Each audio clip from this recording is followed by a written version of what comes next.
evening, and welcome to Sporlitiks, where sports and politics mix and mingle. I'm Stacey Johnson. Joining me tonight, it's Stephen, the independent thinker,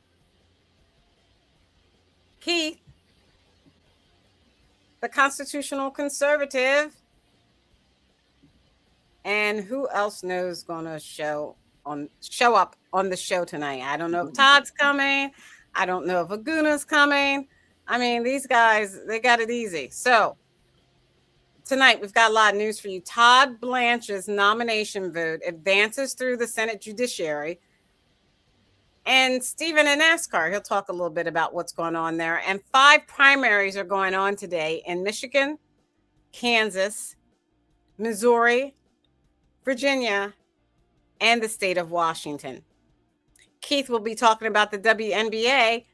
And President Trump's first-term communications director, Stephanie Grisham, filed a restraining order against Representative Max Miller, Republican of Ohio, following allegations of abuse from his ex-wife. A new women's baseball league has begun. That's pretty interesting. And a SpaceX rocket is on course to crash into the moon. I wonder who's going to pay for that cleanup. President Trump says Iran faces a last chance to make a deal. And the UEFA declares no confidence in Infantino and vows accountability for failed World Cup equity plan. That and more. If we can fit more in, we've got a packed show for you tonight. First up, Stephen, let me share my screen and play for you the NASCAR clip, okay? Mm-hmm. Thank you. Sure thing.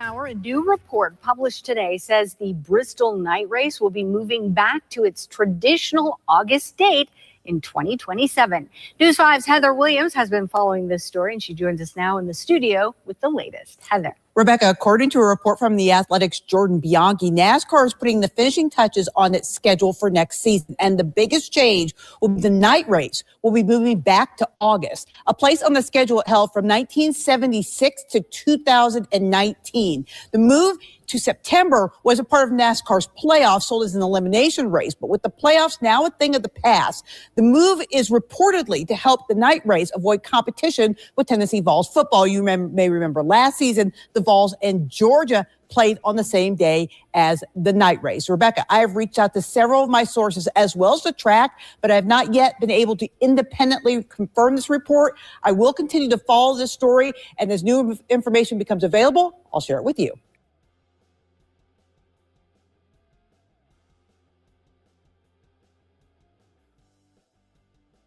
Yeah, that is great news. That's awesome. They need to get back to their traditional roots and what they've been doing in the past to get the people back to NASCAR, because it's so hard to get new people in.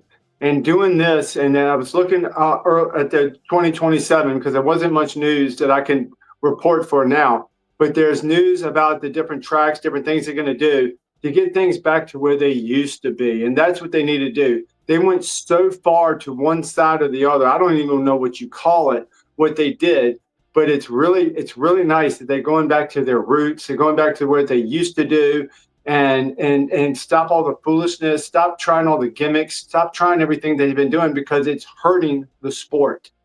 And the playoffs and all that, everything has hurt the sport. Get back to its purity, get back to its roots, and then NASCAR will be where it was before, and people will support it. It's artificial right now. It's like AI. It's like fake situations that should never be this way. You know, that's a weird. So for people like us who don't know NASCAR, what exactly does that mean, Stephen, in terms of getting back? It was becoming, I think you're saying, too novel, or? Yeah, it's becoming too corporate, too novel. It's becoming something that they're trying so hard to change everything. Give us an example. To try. For those people on here, like my godmother Ollie, who watches, or my aunt Chris, or my cousin Nina, they don't know what you're talking about. What NASCAR's tried to do for over a decade is to bring new people in. So what How? they've done as they've done that is they've canceled people out that have been there all along. Like I'm one of the last holdouts with NASCAR, and I still love it. I still love it for what it is, even though it doesn't have the purity that it did. They'll go back to it now. They'll go back to what NASCAR truly was, and that's how you have your fans. That's how you get your base. That's how you get people to support drivers. That's how you get it's organic. What they did was they put in GMOs. They took the seeds out of the watermelons. They bastardized everything about racing as they do food. And what happens is it's not the same thing. It is not something that people want. People want what was before. They want something that's genuine. They want a real race. They want real things to happen, not something that's conjured up by people that think it's going to make it better for the sport. When you do that, you can screw things up. And they do that in all the sports. But their motivation is they're trying to make it something that's more appealing to the masses. But it's not going to be because it's artificial. It's fake. What you got to do is do what worked for you. Use the formula that always worked for you, and people will come to you. If they will come to you in that way. Yes, Stacey. I don't know what you're talking about, Stephen. You keep saying the same thing, and I don't know what you're talking about. You did What not I'm saying is artificially they have a playoff system. They're doing away with the playoff system. They have races where they shouldn't have the races. They should use the old school races, the night races, like a night school race. You know, they cut all that out. They did it. They used that for another purpose, which is different. So what they're doing is they're going back to where it used to be. They're going back to NASCAR's roots, as in they're using the competition of the race car drivers to drive the attendance and to drive the eyes on the races, because they're losing that because they're artificially trying to create things that aren't working. Like a playoff system is good for football and basketball and baseball, and they thought they could compete with these sports, but you can't.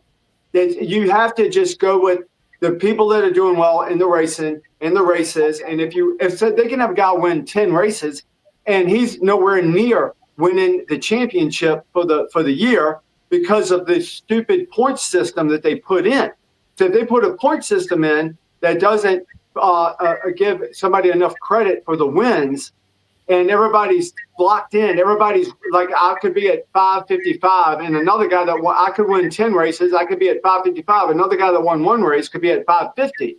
It's not natural. It's an artificial thing they're doing to try to create interest, but it doesn't work. What they have to do is just go back to the heart of racing, and the people that are doing well and are successful are the ones that are going to win. That's what I'm trying to relay. Steven, is there any DEI resemblance there? It's kind of like a DEI thing like that. Yeah, it's very similar, as they're trying to artificially pump up DEI resemblance. Give an example. No, they're trying to pump up things that shouldn't be pumped up. They should do it. They should do it by the things like, if I would, like, let's say if I win 10 races, then a guy that wins one race, we should not be 5 points apart from each other when the playoffs come. Well, I should be way ahead of him, but they keep it artificially close to try to get some interest in the race. It's kind of like a DEI kind of thing. It's artificial. You're manufacturing something that really isn't there. That's what it's all about. And I'm so glad, and I hope this can save racing. How come you don't understand that, Stacey? Because you're not giving a concrete example. I understand. Like saying, I think it's a concrete example. If I win 10 races, I'm a race car driver. I win 10 races, and then the guy that only won one race this year, in the playoffs start, there's 10 more races. He's only 5 points behind me. He should be 500 points behind me. He should be nowhere near me because I've won so many races. Okay, but I don't get the credit. I don't get the credit for my success. I don't get the credit for my success. Right, but that has nothing. The scoring has nothing to do with the color of the person's skin. I didn't say DEI. DEI doesn't have anything to do with somebody's color of their skin. What does it have to do with? DEI is a huge thing that covers a lot of things. It doesn't just have to be black and white, Stacey. That's elementary. Oh, okay, all right. I'm glad you made it elementary for me. Yeah, my dear Watson. I still don't understand. But anyway, Keith understands. well, you and Keith kind of talk the same language, which nobody really understands. Stacey's Well, of I'm the gonna learn. younger I'm gonna learn Bangladesh so I can get through to you. I don't know what language you know. I know English. What were you Stephen, gonna say, Keith? Stacey's of a younger generation, I guess. I don't know what it is. Yeah. That's all I right. can't be any more plain and simple. You don't Yeah, I want to understand go old more school. plain and simple. Okay, Keith, do you want to talk about Caitlin Clark? I don't have a which one for you? Well, I just, there's not much else to say other than it still goes on. The unfairness in calls by referees. I don't get these referees, Stephen. I mean, they make some really shady calls. And, whenever Caitlin or Sophie Cunningham or Caitlin, it's those two in particular. Whatever they do, it's scrutinized to the point that you wonder if there's something going on in terms of the way they call things. Right. And see, and again, DEI doesn't have to do just with race or skin color. It has to do with also. It's not based on merit. That's the whole point. It's not merit based. What Stephen was describing was it goes beyond merit, what you accomplish by your talents and your skills, because they're adding something in. The people who decide and make determinations, they make determinations not based on your performance, and that's what happens in basketball, women's basketball. I don't know about Keith. Keith, can I ask you this? What happens if they gouge out one of Caitlin's eyes? What if they make her blind in her eye? No, or what if they slam her down on the ground and give her a brain bleed? Don't even say anything crazy like that, Stephen. That sounds insane. Hey, Stacey, I'm not saying Stacey. Wait a minute. I'm not saying anything crazy. Stacey, wait a minute. They gouge her eyes. They poke her in the eyes on purpose. They slam her on the ground on purpose. She could get a brain bleed. She could go blind. Do you think maybe the other people that are doing this to her, they could do that, dogs will get a penalty? All right, thank you. I'm going to move on. Why are you going to move on now, Stacey? Why are you avoiding the subject? They could do that with any player. The WNBA. But they're not doing it with any player. They're doing it with Caitlin. They are jabbing their fingers in her eyes on purpose. Hey, Stacey, you and me both have eye issues. Doesn't it make you upset that somebody would jam their fingers intentionally in somebody's eyes? Doesn't that upset? Stephen, you got to let me talk. I've been letting you talk. No, you want to move on. You want to move on because you don't want to have a discussion because you don't have an argument. You don't have a cogent argument. Anything you say. Okay. You're all alone, Stacey, today. I'm not worried about it. Plan to sell stakes in the World Cup after European nations threatened to boycott all its competitions. FIFA President Gianni Infantino had proposed raising up to $20 billion through private equity sales after UEFA threatened to boycott CONCACAF, and the Asian Football Confederation also announced opposition to the plan. Now Infantino says the proposal won't proceed. ABC News legal analyst Brian Buckmeyer is here for more on this. Brian, great to see you. Thanks so much for joining us. What does this reversal mean for international soccer? Thanks for having me, Stephanie. So what it means is that Gianna's proposal to have a privatization aspect of FIFA within the confines of promotion, broadcasting around the major competitions like the Men's World Cup and the Women's World Cup is scrapped as of now. As you said, UEFA boycotted this decision. Others like CONCACAF, as well as the other confederations, kind of had a more measured tone of saying, hey, we want more information, or we strongly disagree with this. But UEFA has enough to push forward and say that this should not happen. And this idea has been scrapped. It would have been a privatization fund that would have raised money. As Infantino said, this would only be a minority stake in the company of FIFA, a nonprofit based out of Switzerland. But still, most of FIFA pushed back and said, we don't want this. And it seems as of now, the plan is scrapped. And UEFA says it's lost confidence in FIFA's leadership. What do you think? Could Infantino lose his presidency over this?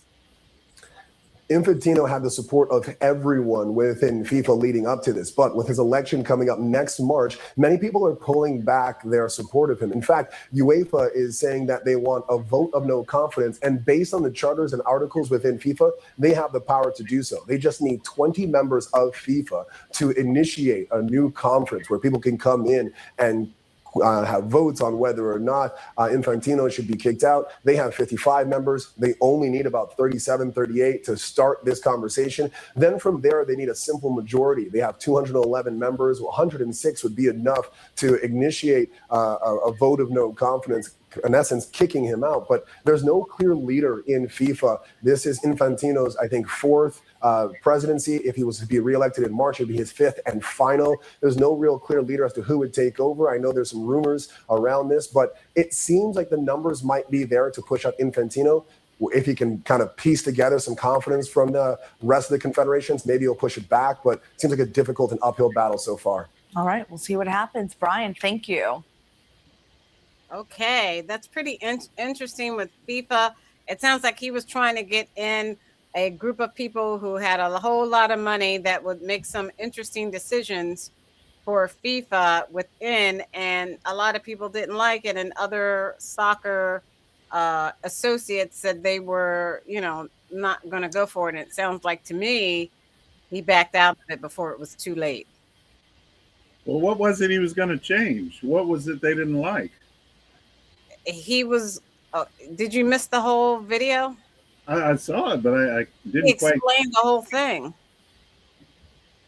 All right. See, Go ahead and comment, Stephen. Maybe you can enlighten me. The problem is he may be pushed out. That's just to mask the fact that soccer is so corrupt. Yeah. It is the most corrupt sport, and that's what it's basically all about. If So they kick him out, I'm going to maybe play possibly it. maybe somebody else could be head of FIFA that's not so corrupt, but I don't know. It's just a real corrupt sport. But most sports are corrupt, like the NFL, NBA they are totally corrupt. So I'm I going don't to know if play having it. a guy on top is So- going to help anything. So so Stephen, I want you to do what you thought I should have done. I mean, Keith, I want you to do what you expected me to do when Stephen was explaining NASCAR. I want you to listen to this report and understand what they're saying, like you expected me to understand what Stephen was saying, right? Oh my gosh. Are you going to play this again? I thought I deliberately missed this. Oh, I mean, I thought Even Todd is bored. Todd is bored with this. And to sell stakes in the World Cup after European nations threatened to boycott all its competitions. FIFA President Gianni Infantino had proposed raising up to $20 billion for private equity sales after UEFA threatened to boycott FIFA, and the Asian Football Confederation also announced opposition to the plan. Now Infantino says the proposal won't proceed.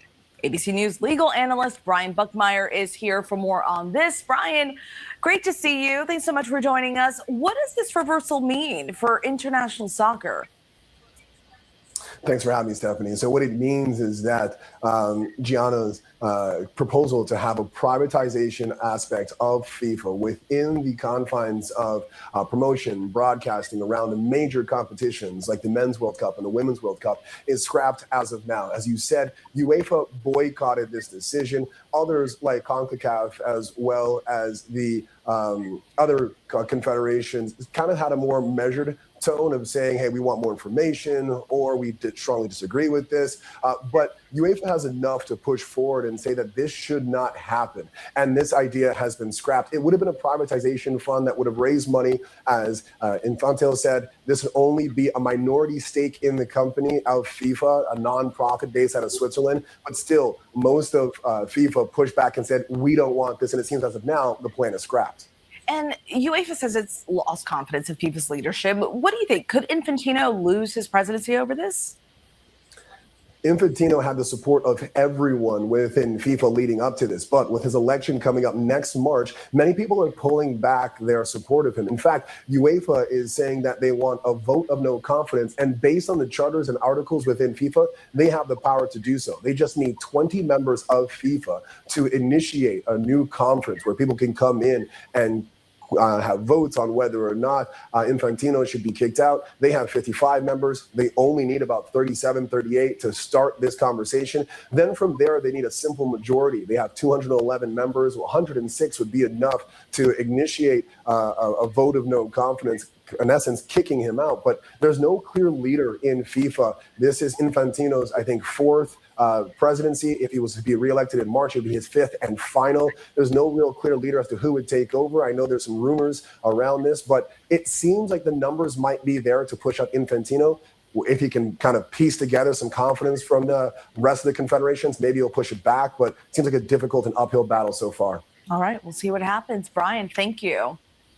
Hey, Stacey, I got a question. Do you know what country he's from? Let me look it up. Okay. No clear That may leader. have something to do with it. Gianni Infantino is the president. Of FIFA. No clear leader. So now you understand? He's a dual national citizen of Switzerland and Italy. He was born in Switzerland to Italian parents. Oh, But that okay. doesn't tell us anything about his policies. They Right. don't tell- Well, No, this is I can't. You're right. I don't know why Stephen asked us about the president and where he was born. You can Because ask- sometimes it can have something to do with politics. It could be from Spain or something like that. But I thought he might be from Italy with his name. Yeah, But I it don't might know. have something. Yeah, but we don't Might know have some anything- other connotations. We don't know anything about his policies. Right. We don't know anything about it. All right. So there you go. That's what I was Okay. talking about, Stacey. Right. I- That's right, Keith. Yeah. All right. Well, Keith, did you understand a little bit better after you saw Yeah. it again for the second time? Yeah, I understand. I mean, Yeah. they don't want the guy. I mean, but they don't explain why. Yeah, No. they did explain why, because he was going to try to privatize FIFA from within, Okay, well, Right. bringing in private money, trying to privatize FIFA from within, and I think they probably thought it was going to be more corruption. When you bring in hundreds of millions of dollars, that means they're going to change. The people who bring in that money are going to ask for changes based on their wants. And That's their right. But desires. there's so much corruption already. How could it be any more corruption? Maybe the people I that are don't against know, him, but they want their didn't own like it. corruption, is what I'm saying. Maybe they want their There own will be more corruption. corruption. It's Come on, just let's so move much on. corruption If you privatize in anything, soccer. it's going to be. Move on. Let's go. It's- That's know, what I there's- tried to do earlier, cousin Todd, and then you told me you're listening. Todd is against all privatization. Todd Yeah. does not want privatization. I don't have a problem with privatization. I know you don't, because you can't afford to buy anything. How many private people own the Lakers? Women's professional baseball handing up the bat. Take it away. Yeah, this is something decades in the making, Michael. History was made in Springfield, Illinois over the weekend with the debut of the Women's Pro Baseball League, the first American women's baseball league in more than 70 years. The Los Angeles Queens took on the New York Heights in front of a sold-out crowd. Legendary R&B star Martha Reed sang the national anthem, and Trailblazer Maybelle Blair helped throw out the ceremonial first pitch. She played in the All-American Girls Professional Baseball League back in 1948. You might know that name because that's the league that inspired the movie A League of Their Own. The best movies ever. No skirts, though, this time around. Great throw. Then it was time for baseball. The LA Queens Maggie Fox picking up the league's first ever hit on a 2-run single in the first. Fox revealing afterwards, she said when she walked on the field, she started crying just because of how much this moment meant to everybody there. And that was certainly the theme throughout the night. The New York Heights today, Benitez hit the league's first homer. LA came from behind to win the inaugural game 10-8. Now there's two other teams in the league. They are the San Francisco Firebells and the Boston Hunters. They played on Sunday. All games will be played at Springfield at Robin Roberts Stadium. Not named for our Robin, but the Hall of Fame. I literally. Correct. I was like, Yeah, the Robin Roberts for the Phillies. Okay, what did you think about that new women's baseball league? Professional. I hope they can keep the men out of it, but it's really good to see a women's baseball. These ladies are tough. Well, I mean, women are, and they're playing hardball, Stephen, not softball. Yeah. You know, I think it's great, but it's funny that you mentioned that, Keith, because I love college softball. I love the competition in it. I love college softball, and I wished for a long time that they would go professional. I don't know why they never did, but then they're doing professional, hardball, and that's great. That's great. That's great. But where does it come from? They don't have hardball college. Where does it come from? I think they should have professional softball, and I would be so into it because these women are amazing. If you ever watch them pitch, if you ever see them hit, if you ever watch them field, they are amazing. And they can throw that ball as hard as somebody can throw a hard ball. They wind their arm up 3 or 4 times to throw that ball. It's amazing to watch. It's so much fun. But I'm glad they're getting a chance to do something. I hope it works. If it doesn't, I hope they go and examine some softball and give that a shot, because they already have it in college. They already have people to choose from. And maybe that's where they're getting these women from. I don't know. But and when I was a kid, I played softball with my church. So I just hope the men stay out of it and don't invade. Yeah. Hopefully they do. In the real world, men should not be playing sports with women. Steven, you can't talk the whole night. Okay. All right. What happened just then? Shh, no talking. What happened just then? I know you're too dumb to know it. He was trying to set you up because he already said that before. But he knows how slow you are, so he said it again on the end to hype you up, and you fell for it, ding dong. So, again, what did I fall for, ding dong? What did I fall for, ding dong? What did I fall for? Okay, I'll explain it to you. I know you're slow. Oh, God. He was saying, I hope the men, watch this, Stacy. I hope the men can stay out of it.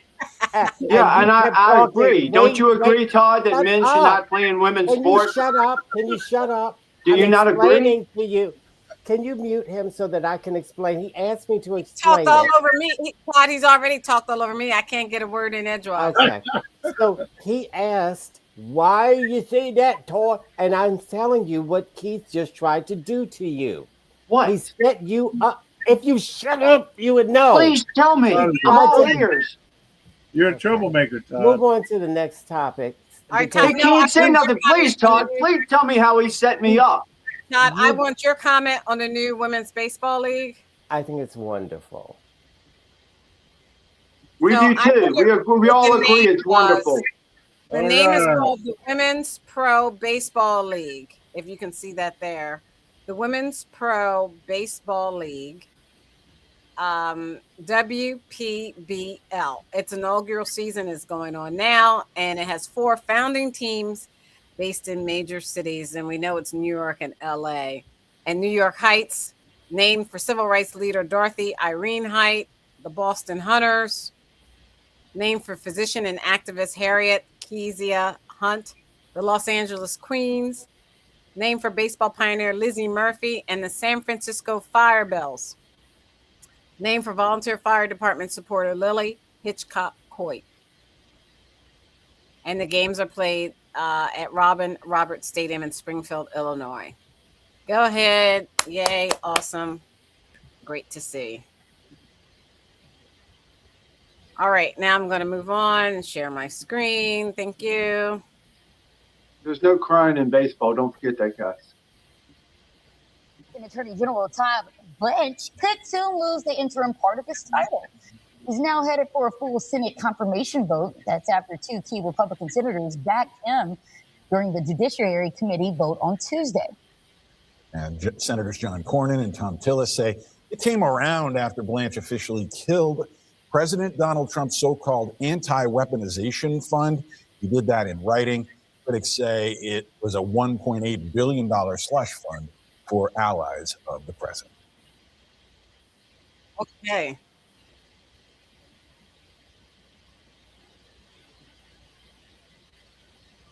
All right. So, Cousin Todd, let's start with you. They were able to. A long pause. I don't know if you realize it. I was okay. I'm sorry. I was. Oh, give her some grace. Give her some grace. Give me some grace. Oh my God. I was getting all the videos together and stopping and moving and doing things. I know. Give her some grace. Here, twiddling my thumbs. Right. I know. I thought you would just throw it out and then.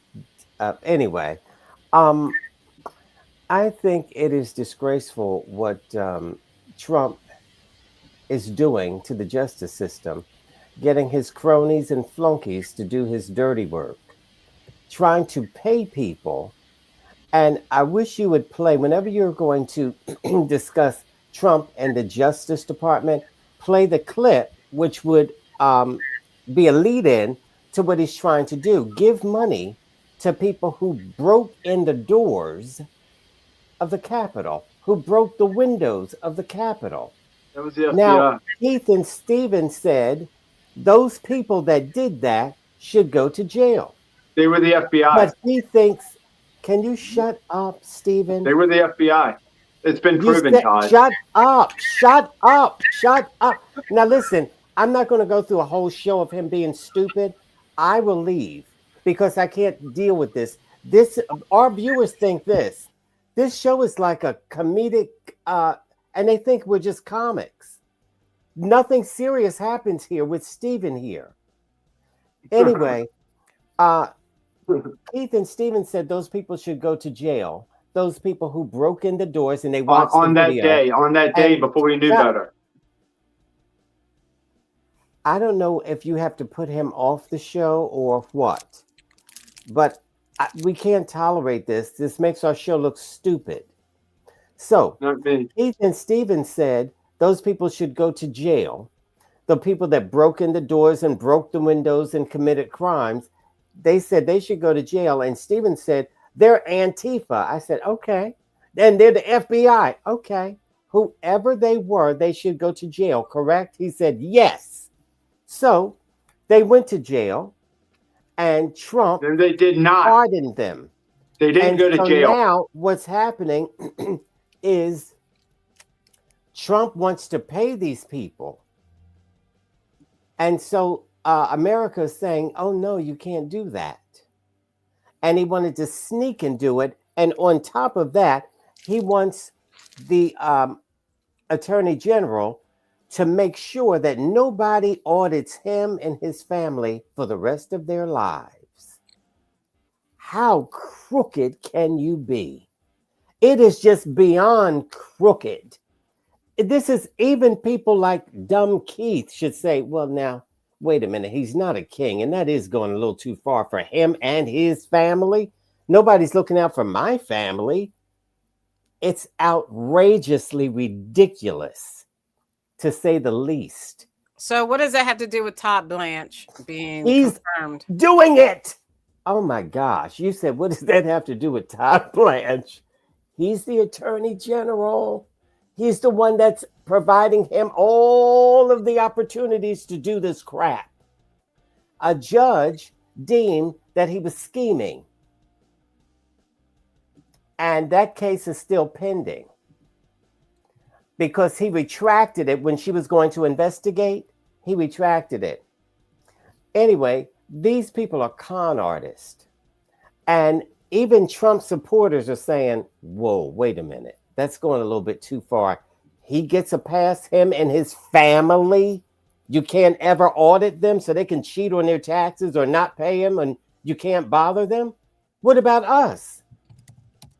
So he's not the president's lawyer anymore. He's our lawyer, even though he's acting like he's simply Trump's lawyer. So even Trump supporters are saying, this is going too far. So do you think it's going too far, Keith, based on what Todd just said? I don't know. I can't tell. I don't know about this situation because, first of all, it throws me off. What throws me off is where Todd goes into this tirade about January 6th.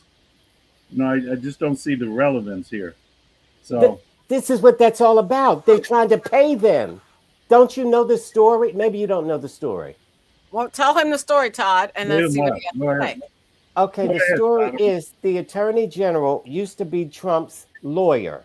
You realize that, right? Personal lawyer. So now Trump wants him to take the job to be the attorney general. All right. And to be the attorney general, you have to work for us, the people, not the president. Yet he's working strictly for the president, not us. The president wants that fund for $2 billion.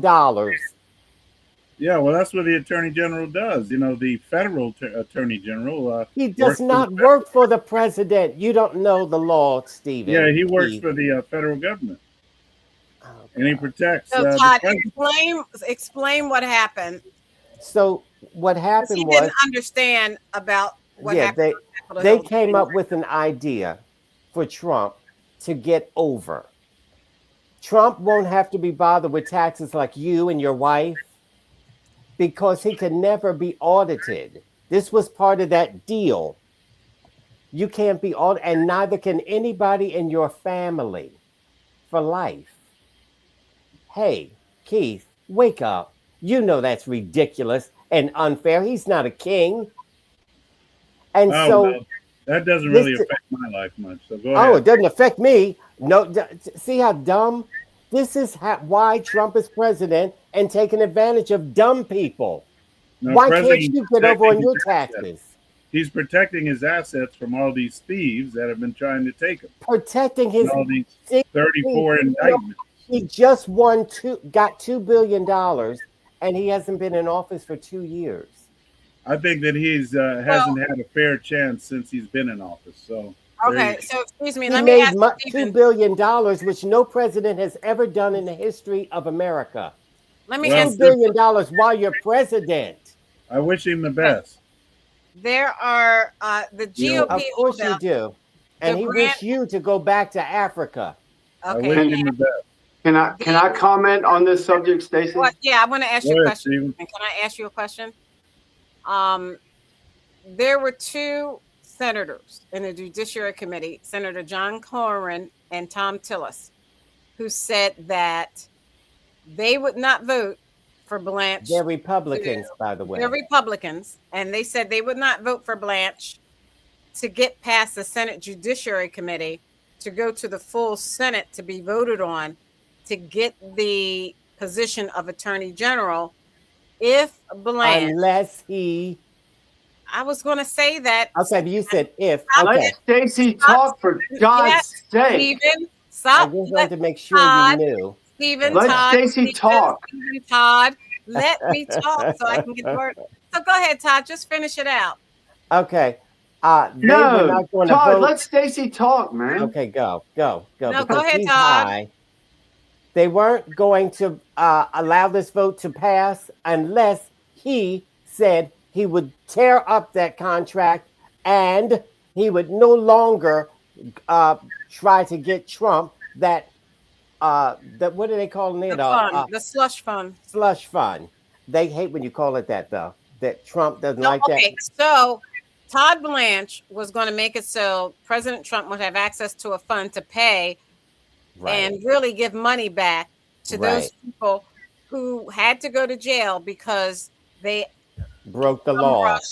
They bum rushed the Capitol. Remember? No, they did not. Okay. Well, you said they did, Stephen and Keith. They bum rushed on the first day before we had any knowledge.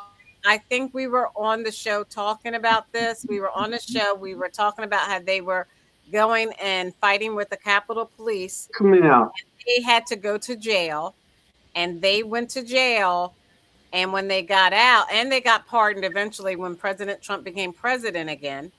But then the president wanted to have money to, I guess, reimburse them for their inconvenience of being in jail when he was unable to let them out. So Senator Tillis and Cornyn said, hey, Blanche, if you keep up with this fund, we're not going to vote and allow you to become Attorney General. You have to sign something saying that you are not going to let this fund go through by any means anyway. So Blanche did that. And then the Republican senators said, okay, you can go through the Senate Judiciary Committee on your way to the full nomination for Attorney General. That's what happened today. That's what happened today. All right. Okay. So now, Stephen, you can comment. Let me unmute myself finally. Trump lawyer is a dirt bag. I agree with you, Todd. He's a dirt bag, and he should not be in that position. But that has nothing to do with January 6th. because there was 270 FBI agents working that day doing everything that was destructive because it was a show. And they did it on purpose. And guess what? None of them went to prison, Todd. The people who went to prison were people like me who just want to be a free and fair election. That's who went to jail. That's who went to prison. The window. And then we never, people like me didn't get our constitutional rights. We didn't get to see a lawyer. We didn't get to get representation. We didn't get anything. Shut up, man. Why don't you, hey, Stacey, you mute me. Mute that son of a gun. Don't just mute me like you do over and over.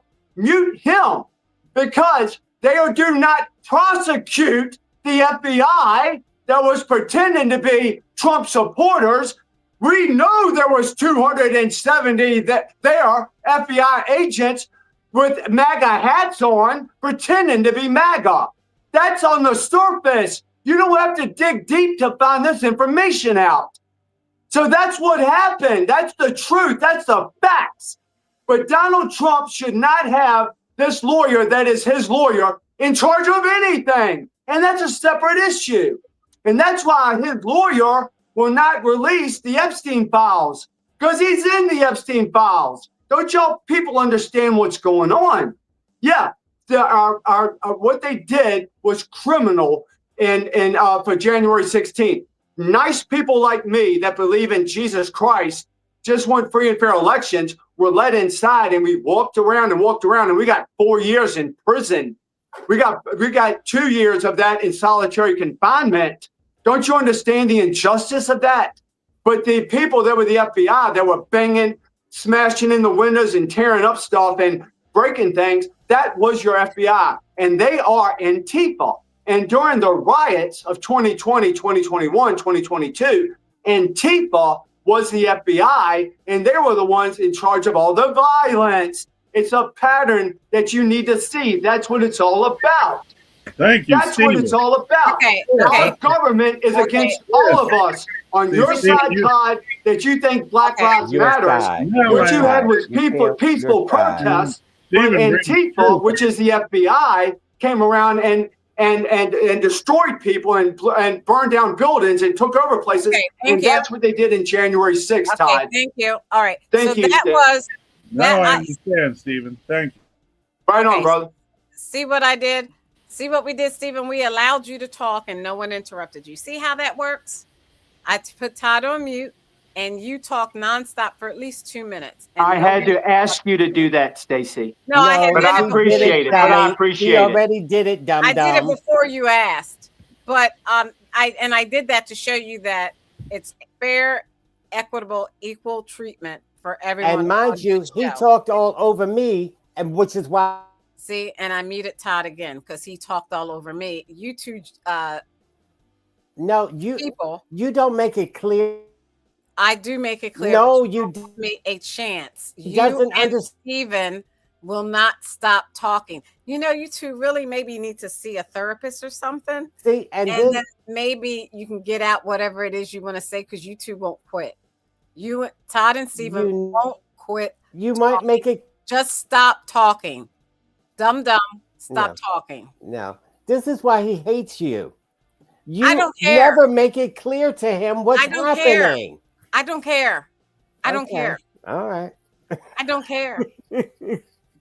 You two are nuts. But you don't say, Stephen, in the beginning, you talked over him. Ethics Committee. Okay. No, he doesn't. He doesn't remember anything like that. Over domestic abuse allegations made by his ex-wife, the daughter of Ohio Republican Senator Bernie Moreno. Miller, a former Trump White House aide, denies the allegations and says he has nothing to hide. The latest now from congressional correspondent Caitlin Huey-Burns. Ohio Republican Congressman Max Miller remained defiant in the face of domestic abuse allegations, ignoring calls from within his own party to drop out. People have asked me, what are you going to do? Are you going to drop out of this race? Are you going to resign? Are you going to get out before the deadline? And my answer to you, Jake, is no. But U.S. officials tell CBS News that President Trump hopes Miller, who has not been charged, exits the race and spoke with him Monday night. The congressman's ex-wife, Emily Moreno, the daughter of Ohio Republican Senator Bernie Moreno, alleged in court filings that Miller threw her against the wall, one time put a gun to her head, and on another occasion poured hot water on her. She also alleges Miller caused their 2-year-old daughter to break her collarbone, all of which Miller denies. Look, you're right. The allegations, they're incredibly troubling. I agree they're troubling. But if they were true, I'd be in prison. My daughter lives in constant fear of this man. Senator Moreno said he personally picked up his granddaughter on Sunday from the congressman. She has a little blue bunny that she sleeps with. Max would not hand over the little blue bunny. Literally held it hostage for 48 hours. This girl is crying at night because she can't sleep without her little blue bunny. Miller denies that. On Monday, former White House press secretary Stephanie Grisham, who dated Miller during Trump's first term, filed a restraining order against him, stemming from a lawsuit over claims he physically abused her. So, Caitlin, with 3 separate women now alleging abuse and his bitter custody battle playing out in the headlines, how can Miller survive this politically? Well, Matt Miller said today that House Speaker Mike Johnson is standing by him, and Miller insists that he can win. But polls show a very tight race in a district that President Trump won overwhelmingly. And Republicans have very little margin for error if they want to keep the House, Matt. Thank you, Caitlin. All right, Cousin Todd, let's start with you on that story. Representative Max Miller. I don't even ask you a question. There's no need. Well, the thing is this. I don't know why these white boys are so violent against their wives and girlfriends. It is just disgusting. To throw hot water on her or hot grits. What did he throw at her? Hot grits. Give it up to Todd to put a color thing on this. I just think it's disgraceful. And you know how many black men are abusive to their wives? Excuse me, Tom. Nobody's talking to you. His name is Keith. What are you talking about, Tom? Oh, that's right. I forgot. Well, Uncle Tom was a good guy, by the way, if you know the story. Right. I know the story. The story. But you are a field Negro, not a house Negro. Sambo. So you mean to call me Sambo? Okay. No. I know that's what you'd like. You like Sambo. No. It used to be a restaurant called Sambo's. I know. So anyway, the point I'm trying to make is white Republicans hate women. Good Lord, they can't stand them. So they beat them and throw hot grits on them and they treat them so bad. I don't know why, but what are you going to do? Yeah, so it's bizarre. White. It's bizarre that so many women have accused him of these things. It's bizarre. And when there's smoke, maybe there might be fire. I don't know.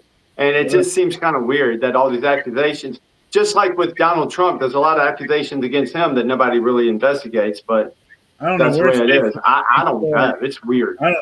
I don't know where Stacey gets these stories, but these are not stories that we can really cover. No, but these are allegations that are against him from multiple women, Keith. There's multiple women that have allegations against him. I don't take them seriously. That's a pattern. That's a pattern that you got to follow. What do we know? If it was just one woman, she might be just scorned and she might be crazy or something. But if it's multiple women, how many times? You say, where am I getting the story from? We're getting the story from AP. Associated Press, Reuters. It's coming from news sources. Fox News in America. Fox News. What do you mean? Where am I getting? Aguna, do you have a comment before I move on?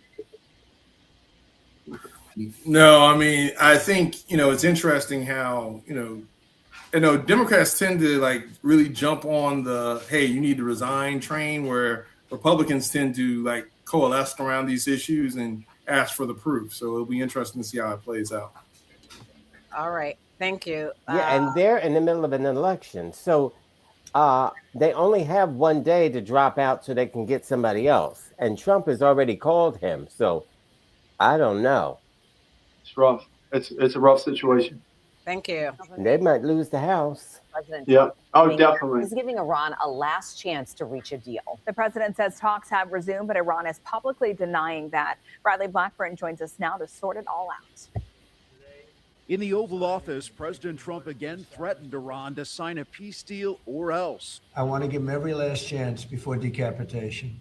Wow. Very tough to do what we have planned, still planned. The president explained his decision to call off what he said were massive strikes planned against Iran over the weekend. They called me and they said, please don't attack. We'll make a deal. That's the real truth. That's the real truth. Knows. The president says talks with Iran have resumed, but Iran Monday claimed they are not in direct talks with the U.S. and have no plans to resume them. U.S. officials tell CBS News there are no new negotiations scheduled, despite President Trump's suggestion. This is now the 5th time that the president has threatened massive escalation against Iran and then either said that allies from the region are intervening or a deal is imminent and back down. Iran says it is negotiating with Oman, a key U.S. ally in the Gulf, aiming to find a temporary arrangement to get traffic moving again through the Strait of Hormuz. The U.S. says it's enforcing its own blockade against Iran, releasing this audio. If you do not comply, we will compel compliance with force. CENTCOM says as of Monday, it has redirected, disabled, or boarded at least 4 dozen vessels. Iran claims it is now negotiating with Pakistan to get around the blockade by moving Iranian containers through Pakistani ports. Bradley Blackburn, CBS News, New York. Okay, Aguna. I've gotten some great reports from my aunt Chris and my godmother Ollie that say Aguna is just so intelligent. Oh my goodness, he knows something about everything. I try. Are you kidding me? Why did you make Stop that hating, up? Todd. They did not say that. They and said you that, know it. and she left out good looking as well. Well, they didn't say that. If you think that one was brilliant, baffle them with bull S. They may not have said it, but they thought it. So don't flatter yourself. Yeah. So this comes. Unfortunately, the U.S. is in a place where nobody believes anybody.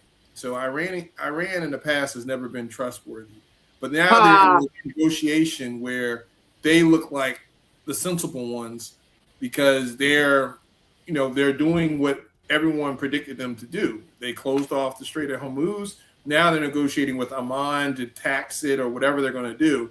Meanwhile, the president keeps saying that, hey, they want to come to the table and make a deal. I'm going to bomb them. I'm not going to bomb them.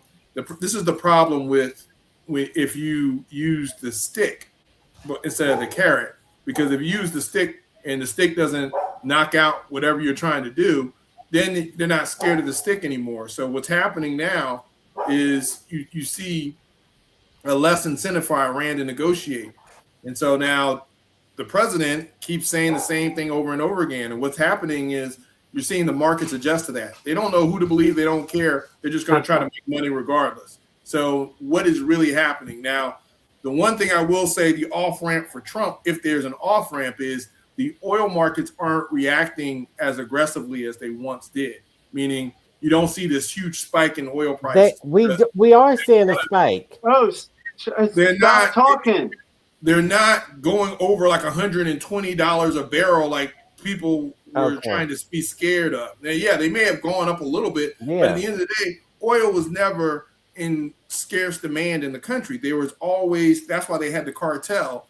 That's why they had OPEC, because they would set the prices. Okay, so but that doesn't help the price. We're still paying more. You say it's you gotta silence Todd. Let Aguna speak. But if you think, but yes, they're higher than before, Todd. But at the end of the day, this is why President Trump said early on he was going to investigate price gouging. Biden said the same thing, but he didn't enforce it. There's price gouging because brokers hedge their bets when it comes to oil. That's the racket.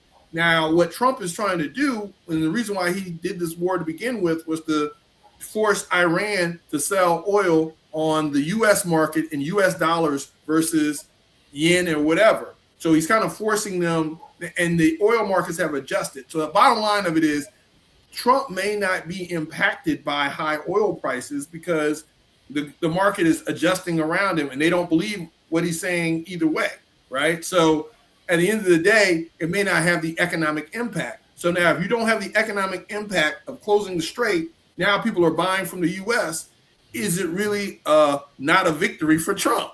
You know, he's using chaos to govern, which has been his MO for a long time. So at the end of the day, the longer this thing drags out, the worse the U.S. looks. However, it may not have as big of an impact as we think it does because the world is starting to adjust to his leadership style.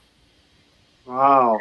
Anyone else have a comment before I move on? Yeah, he really just, wow. You must have got the call. You got the call, Laguna.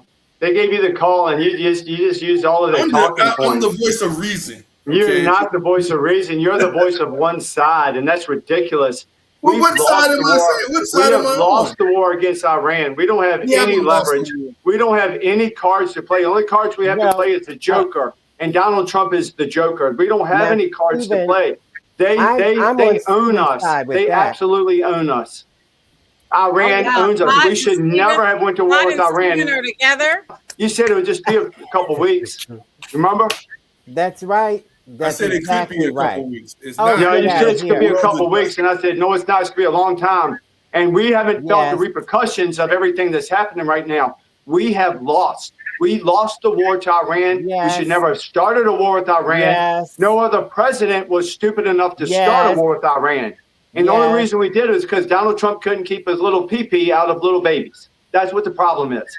So he is compromised. He does everything for Israel, and that's why we're trying to destroy Iran. And that's for the Greater Israel Project.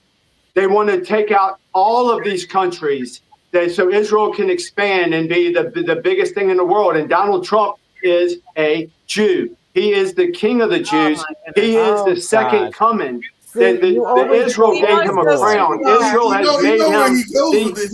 has made him. No, some things I can go along with, but then he goes crazy. Israel has made him the second coming. Israel has made Donald Trump. These are your opinions. These It's are not my opinion. It's on the surface. It's easy to find. You can't talk over me. Stop talking. It's your opinion. You talked over me. Because we gave you opportunity to talk. You can't keep talking. You have to stop at some point. This is a show. You're not the only person on here. So take them down. I disagree Stephen's with opinions. These are not the opinions of the show Sporlitiks. These are Stephen's personal opinions. It's not my personal. It's all standard information. It's not hard to find. It's on the surface. I don't think we lost the war. Donald Trump has been given huge status in Israel for what he's done for Israel. Look it up. Well, I agree with that, but I'm not agreeing with the fact that he's like the second coming. No, he's the second coming for Israel. The yen's decline has become a headache for Japan. It used to be a good thing for Japan because it gives exports a boost. But now the decline has become so much that it's pushing up import costs, including for fuel. For the United States, I think the yen's decline to such a low level actually erodes their exporters' competitive advantage and offsets the impact of Trump tariffs, something the president probably does not want. Well, certainly joint coordinated intervention is much more effective than solo intervention, but typically intervention has only a temporary effect in slowing the currency's move, and it really doesn't have the power to reverse a trend driven by fundamentals. Now, the reason for the weak yen is really a strong demand from Japanese companies that need to pay more dollars to buy goods. Another reason is the slow pace of the central bank's interest rate hikes. That keeps the yen's appeal low compared to countries like the US, where they have a higher interest rate. All right, Aguna. What's the context of this? The yen is weakened as compared to the dollar, but inflation has always been high in Japan, and there's always been an issue because Japan has to import so much, being an island nation, right? So they have to keep a lot of constraints around. Yeah, but we're bailing out the yen. I mean, the United States has bailed out or helped to bail out Argentina. The United States has bailed out, remember years ago, the car manufacturers. This is the American dollar. This is the people who are working and breaking their backs every That's day. right. Their money. Well, I mean, so is it a? So here's the thing: it's a global economy, and a lot of the dollar's value is based on these currencies, right? So the yen falls apart based on a lot of a lot of U.S. companies are invested in Japan. They need the yen to be stable in order to do business in Japan. So it's in the U.S. best interest to prop up the yen in order to do business with Japan. I don't know about that. In Argentina, there's again, this is global cronyism. You keep saying this. You keep saying global. We got that, but at the same time, Aguna, what this president has cut Medicaid. This president has cut food stamps. So he's taken the weakest of us and taken advantage of us. Now, what are you talking about, Todd? I mean, what's the alternative? The alternative. Look, listen at this. Listen, Trump support. I'm going to tell you the alternative. You ready? Leave poor people alone. Don't touch Medicaid and call it the big beautiful bill. Don't cut people's food stamps. I mean, you're saying leave people alone, but yes, you these realize things are that safety nets. This is a safety net. Do you understand what that means? How is the safety net created if you don't have commerce and capitalism? Oh my gosh! Do you know we just? I'm just asking. So here's the thing: there are, this is where a lot of socialists get railroaded, and this is why. No, we don't get railroaded. Socialism. Also, Todd's admitting to being a socialist. You lose your progressive message because at the end of the day, I don't wait. You're just out talking me. Leave poor people alone. Leave them alone. This is a safety net safety for net poor for people so that they don't starve to death. You're not going to sit here and say, "Hey, you're just going to give out a bunch of free stuff and not be able to earn." You have to have. We're in a capitalist society, so we have to earn money. In order to earn money, you have to leverage the dollar against other foreign markets. Okay, he's create not the going to safety stop. net that you want us to Let not him finish, and then you go ahead. I'm just saying, so you can't just sit here and say, hey, let all these social programs kind of leave them alone and fend for themselves when it's when it's capitalism, which is the U.S. economy that's feeding into these social programs. The global economy is the reason what's propping up the U.S. economy as the number one economy in the world. And you may want to argue whether or not, there's greed and all this other stuff going on in there. But at the same time, the economy is what helps poor people be supported. That's why you can't go too far with some of these socialist kind of. Oh, yes, you can. Yes, you can. Now, you can't go, what do you mean? You point out a socialist society that has prevailed. What? See, this is, again. This is when when you go. I'm not on the far. I can't get a word in edgewise because you won't stop talking. When you're on the far left, going around a lot. You start losing the message when you sit here and start. I talking didn't about lose anything. You won't let me talk. All right, go ahead, Todd. Yay! Just answer one. Tell me one socialist society that has been successful. America. Now, because before. There was no Social Security. Remember when people were starving to death? Before Roosevelt put.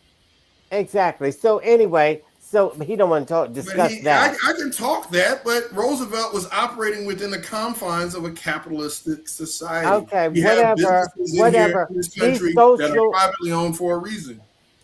Okay, now I'm going to speak, and you're not. Yeah. We just got out of a war that we were in for 20 years. Remember 9/11, where we paid $100 million a day for 20 years. What war was that? Afghanistan.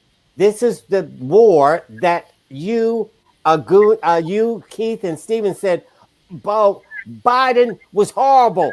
Biden was terrible. People got killed. People on and on and on. I didn't say that. We just said he could have done. When they exited the war, it was awful. It was bad. Innocent people got murdered. I admit, Trump is the one that put the agreement in place to set that up. But I will also say, you keep saying $100 million a day. Who was that paid to?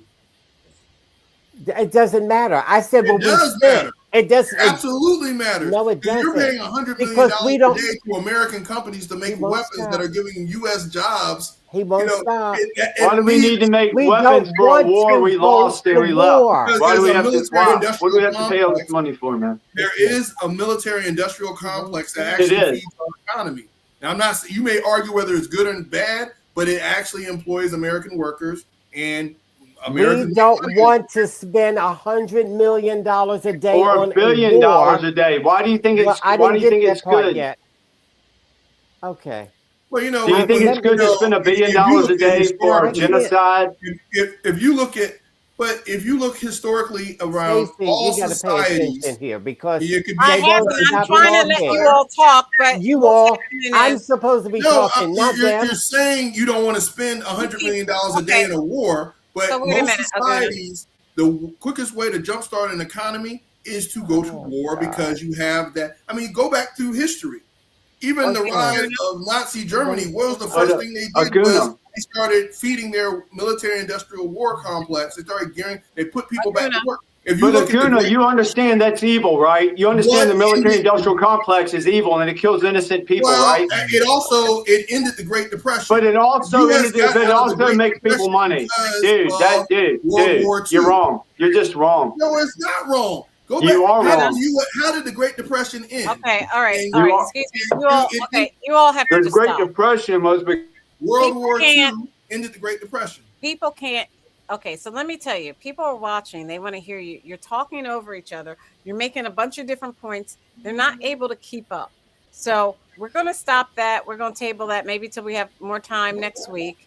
And I'm going to show this, and we're going to move on to this. This will be our round They table. And we'll have talk all over me. I never got my point out. You know why you there never was have no to point point. out, That was Todd? challenging. Because you always throw a stone and hide your hand. Oh, You God. ask them a question while you're talking. I didn't ask him Todd, anything. you did, Yes, you and then did, you Todd. respond, and then they respond, and you say, I didn't ask him You're anything. talking That's over me. showing- Leave my that's hoodie on. showing- You can't hide under that throwing hood, the Todd. stone You and can't hide hiding your under the hand. hood.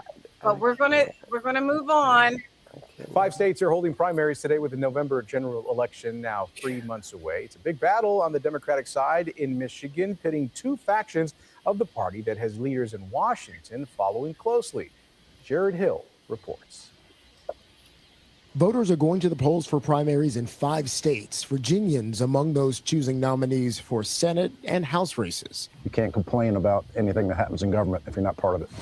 In Washington state, trucks delivered mail-in ballots, which were then sorted before being counted. In Michigan, the Democratic primary for Senate has become a bellwether for the party. Former public health official Abdul El-Sayed has the backing of the progressive wing. I'm looking for a change. We're looking for a change in the community. We need someone that works for us. While Congresswoman Haley Stevens has the support of party leaders in Washington. You know, I voted for Stevens because she's a good Democrat. Both say they can beat Republican Mike Rogers in November and help Democrats try to retake control of Congress. If El-Sayed wins this race, it sends a pretty clear message to Democrats in Washington that members of the party are looking for a more aggressive and confrontational approach toward the Trump administration. This is about winning the seat. The race is one of the most expensive primaries in history, much of it coming in support of Stevens from the pro-Israel group AIPAC. I want a two-state solution. I want long-term peace. I just don't think we should be in the business of buying other countries' tanks. University of Michigan political scientist Jonathan Hansen says El-Sayed has weathered the attacks. I do think people are tired of it. The outside money does not seem to have had the kind of impact that one would expect. More than 1.3 million Michiganders already cast their ballots ahead of Tuesday. Jared Hill, CBS News. Okay, so they're having primaries in the state of Washington, Virginia, Michigan, Kansas, and one more, right? What's the fifth one? I don't know. Michigan, Virginia, Washington State, Kansas. California? No, I thought it was California. no. You all don't know the 5? I can't believe it. I thought it was California. All right. So what they're saying and what that report basically said, I'll find the 5th one. What they're basically saying is the Democrats are going mainly towards a socialist agenda where they feel as though people, like they agree with Todd. Hey, people need more basic services to help them day in and day out in life. And this administration isn't doing that. So they're going to change the Congress and the gubernatorial, the governor mansions, so that people can get more things they need to live in daily life. So we'll start with Keith. Which is what I was trying to say during that last segment. Well, that's amazing because Todd says, I can't say anything. I'm not clear. No one understands me. Didn't he just say that 30 minutes ago on the show? No, I said you don't do that with Stephen. He never understands what you're talking about. And that's why he can come after him. But Todd, I agree with what you just said. Okay, so we're going to start with Keith. Keith, about the, this is our roundtable. Please talk about the primaries and which way you think you see the nation going in terms of Congress voting Democrats, Republicans, and gubernatorial seats.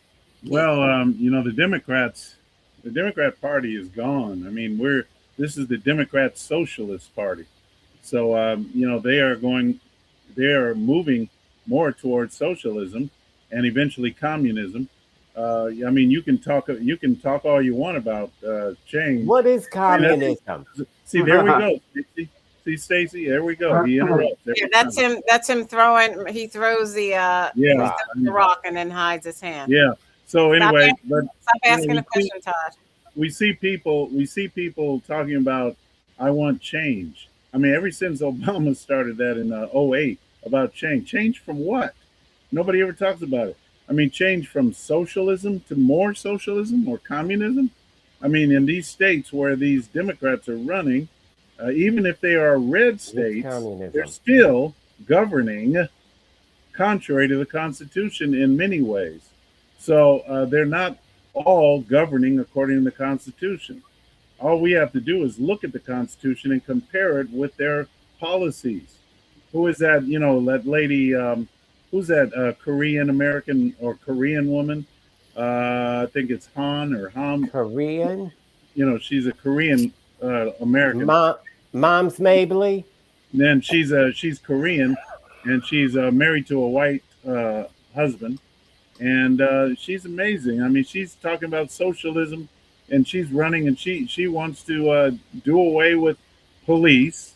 And this is pretty much what they all talk about: do away with police. You're talking about Rosa Parks. So Todd is complaining about the fact that people can't get Medicare, and yet they want to deal with that. So again, it's the worldview of socialism, and that's what people are living off of. So that's the end of my.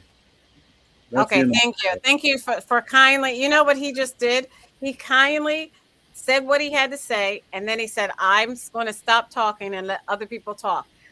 So the rest of the people in the show, please take note and try to do the same thing. If you can look at the screen, you see that Associated Press lists the states: Virginia, Kansas, Michigan, Missouri, and Washington. In Virginia, they're voting on the Senate and the U.S. House. In Kansas, they're voting on the Senate, a governor, U.S. House, Attorney General, and Secretary of State. In Michigan, they're voting on U.S. Senate, governor, and U.S. House. In Missouri, they're voting on U.S. House and the Fourth Amendment for their state. And in Washington State, they're voting on the U.S. House. Now, in Missouri, Fourth Amendment elections, what's really interesting about this is they're looking to see whether or not they're going to make it harder for people to pass an amendment. Voters will decide on a ballot measure that would make it harder to amend the state constitution by requiring citizens' initiatives to pass in all congressional districts rather than a simple statewide majority. So in other words, all of the congressional districts, if they want to change the state constitution, would have to agree, as opposed to just having a majority of people in the state agree. That's going to be a pretty tough thing for them to do. Stephen, you're next. with your. What we have in our elections is people who accept money from AIPAC, which is from money from Israel, and Israel controls our country and Israel controls our elections. Look at Thomas Massey. He lost his seat because of Israel money. And that's what it is. If people continue to do this, this is what these people should be shunned. Anybody in these races that are pro-Israel, they're pro-AIPAC, they're taking money, they're getting elected because they have so much money. That's the problem. And Keith, you're talking about communism. Well, we're going to have that in 2027 in this country. Communism, totalitarianism. We're going to have all of our government is going to run all of our businesses because of big tech, big business, and all of that is owned. All of that is owned by Israel. We're not going to have a chance. So there's really no reason to vote. There's no reason to vote right now because we seriously don't have a chance in this country because that country has been taken over. We are occupied, Keith. That's what it is. That is the truth. We are an occupied country, and our politicians are so compromised that they are owned by another country, and it's treasonous. All of our politicians, absent Massey and Green, all of these politicians should be prosecuted. They should be prosecuted for treason. This is what should happen in our country because we don't have a chance. By 2027, the government is going to be in bed with business. They're going to run everything, and we're not going to have anything. And guess what? What I said in 2015, 2016, I said, I'm worried about people, certain people are going to be the first to go. And people like me who speak out against the government, I'm going to be right there with y'all. So that's the way it is. Thank you. And those were the opinions of Stephen. They're not opinions. They are facts. I don't have opinions. I have the truth. Those are the opinions of the It's not an opinion. Thank you. Yeah, I mean, so what Stephen so eloquently laid out, because you said a lot there. Well, one thing you said is, you're going to be owned by big business, which is what fascism typically is. You have corporations, and that's what the Supreme Court said was constitutional under Citizens United, where you started injecting where companies can go in and have all this money to influence elected officials. And now you have this 2-year election cycle where congressmen are continuously trying to raise money and continuously running to be elected. So that's been here. What hasn't been clear is what type of people do you want in Congress to be making these decisions? And in what you're seeing in these blue states where you have, and again, I know we're labeling them as democratic socialists, but they're not nearly as radical as true socialist countries are. They're talking about certain things like getting rid of the police and doing all the other things. But again, they're talking about it in more abstract because do they want to really get rid of the police? No. They want to defund the police and do more community policing.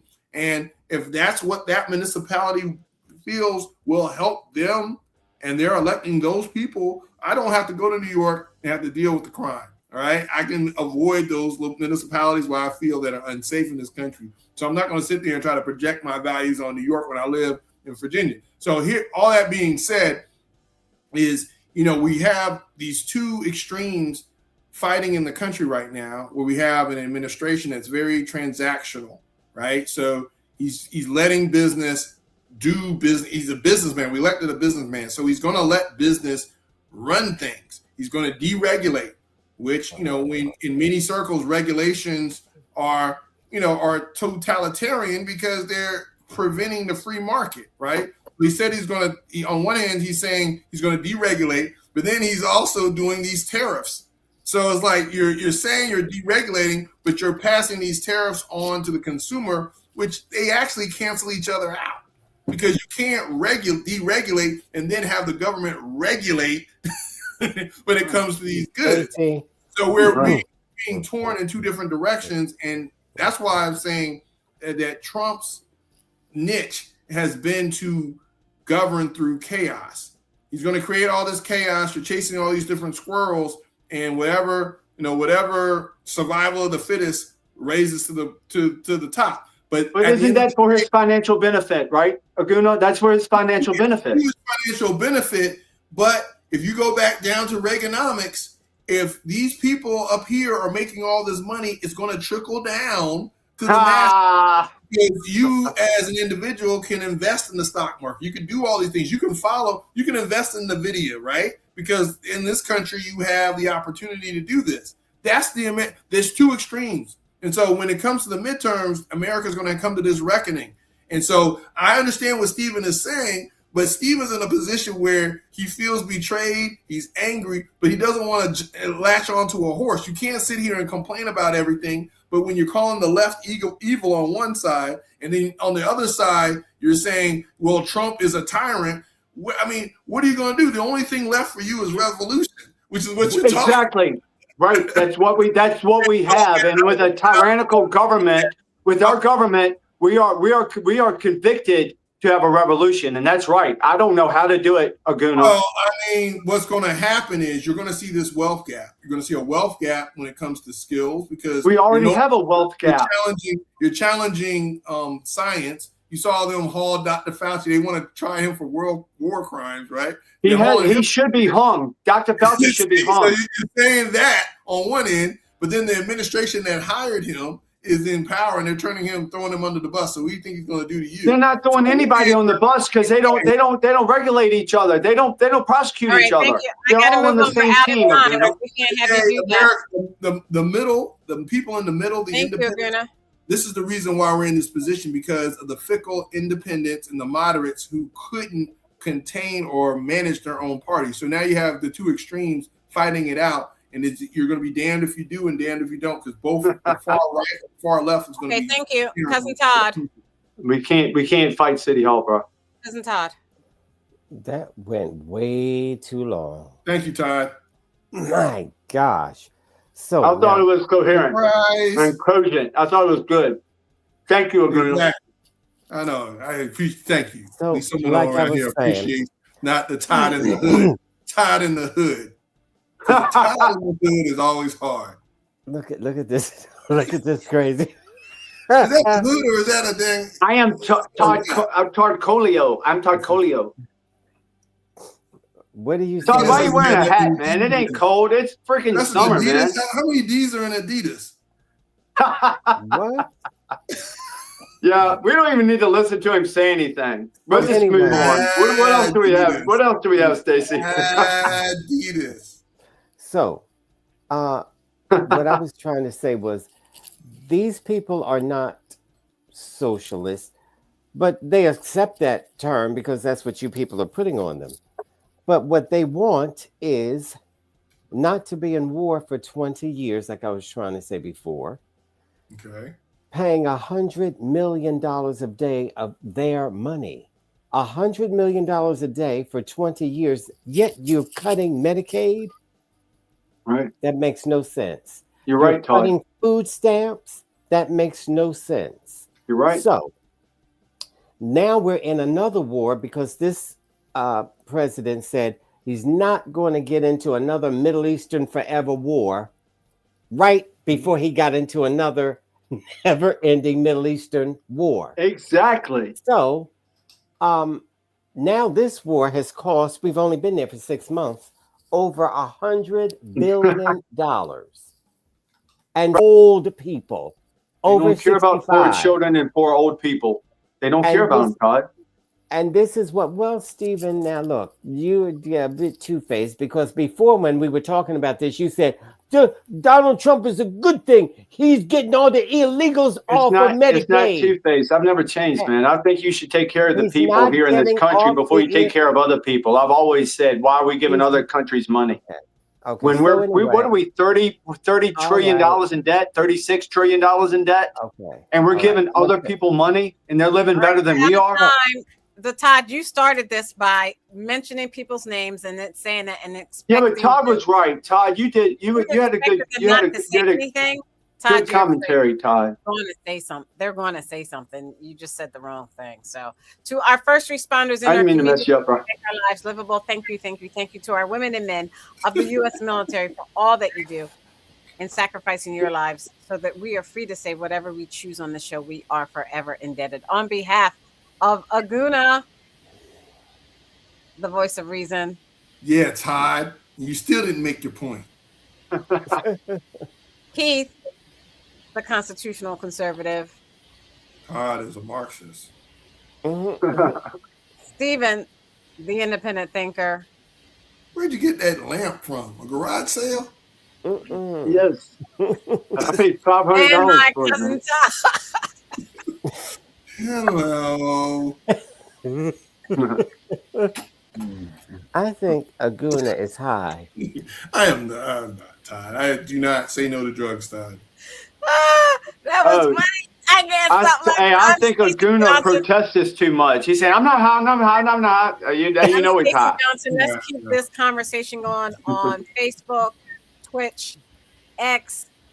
Like and subscribe to our YouTube channel. Please like and subscribe to our YouTube channel. Subscribe, follow, like to us on Instagram and on what's it? TikTok. We're on TikTok and Facebook. Check us out on everything. Thanks You for said what is our name on TikTok? Our name on TikTok is Sporlitiks.com. You know, like an address for a web address. That it's Sporlitiks.com on TikTok. And Todd has a lot of funny things he's saying on there. Thank you. Join us next week. Good night. Oh, man.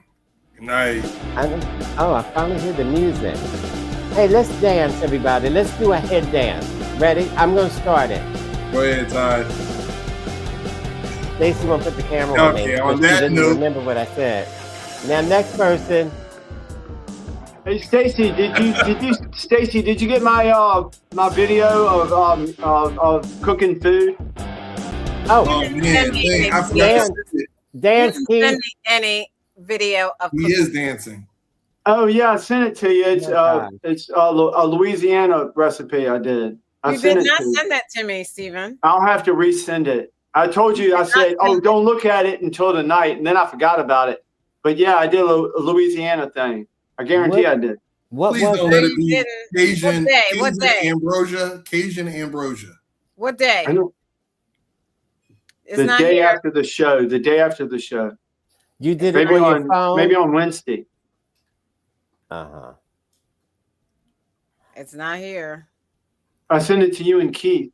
Nope, it's not here. It's not Oh no. Oh well, I'm gonna have to send it to you again. I did though. I sent it to you. Sometimes it's too big to send. How long was the cooking? How long was the cooking segment that you did? Oh, it was like 3 or 4 minutes. Oh, okay. Or maybe 5. Okay. Yeah, that will be cut down to 1 minute. I got a question. I got a question for Stephen and for Todd. Let me see. This will be very.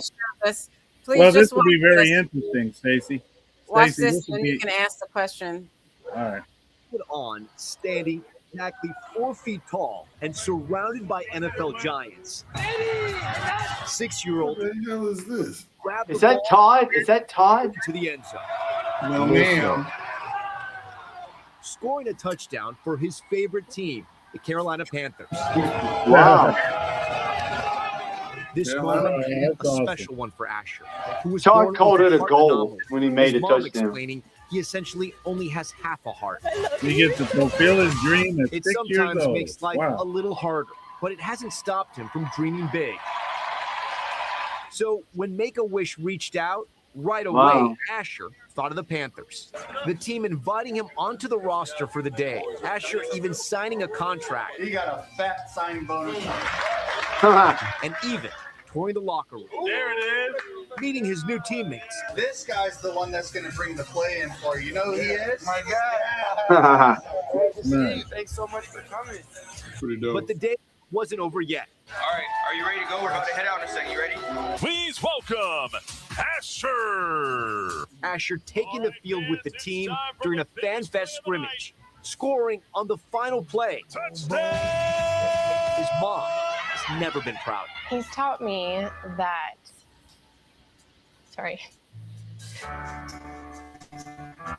Asher has taught me that it doesn't matter what happens to you. What matters is how you move through life, because that kid is unstoppable. We thank you for watching. And I like that. That was a good story. That was nice. All right. He So said what it did you doesn't want matter to what happens to you. What matters is that you overcome. It's your attitude. It's your attitude in life. Yes. Yeah. So what was the question? Do you have a good question and good Well, for attitude? Todd, I just wanted to ask Todd and Stephen the question. You know, this is a question that everybody asks, but nobody seems to answer. Are you in favor of Medicare fraud? In other words, Medicare. I mean, Medicare. You talk about Medicare. You want Medicare, okay, for everybody. You don't want cuts. So, should we cut the fraud and the gifts of Medicare to illegal aliens and to, fraudulent people that commit fraud? Yes or no? There are no illegal aliens on Medicare or Medicaid. All right. So you don't believe there are any? Not at all. No fraud. Meaning no. I want to move on. Right? I've already answered the question. Wait a minute. He asked me too, Todd. I want things to be legitimate. I want things to be the way they are because you can keep it the way it is if it's legitimate. And if you have illegitimate people on it, it's not cool. So police it the way you have to. And if not, but don't hurt people that are the most vulnerable. And that's what we have to keep in mind because the most vulnerable seem to get hurt the most in this country and they need to be taken care of. Those people that need these services might be veterans. A lot of them are. That fought for us, that have gone on the wayside. Why don't we just make sure everything's on the up and up, and we can keep it sovereign? Okay. And why is it that local government can't take care of their own people within their own state? Stacy, can you play any music? Hey, Stephen, do you know how to dance? See, yes. There you go. You can't answer that. I mean, just your head. I think that was a fair question. No, I dance with my hips. No, I just want the top of you to dance. My soul manifests itself in my hips when I dance. All you have to do is say, I'm like Shakira. I just want the top of you to move, just your head. Hey, like Elvis. Like all he could do was move his finger at one point. Good night. Can you dance, Keith? Keith, I know Keith can dance. Keith got some moves. This is the part where Todd starts getting silly. He just. That's it, Keith. That's it, Keith. There you go. That looks like the Trump dance. He's doing the Trump dance. He's doing the Trump dance. That was good. That was good. I danced the Trump dance. We're way over time. It's 9:30. Good night. Good night.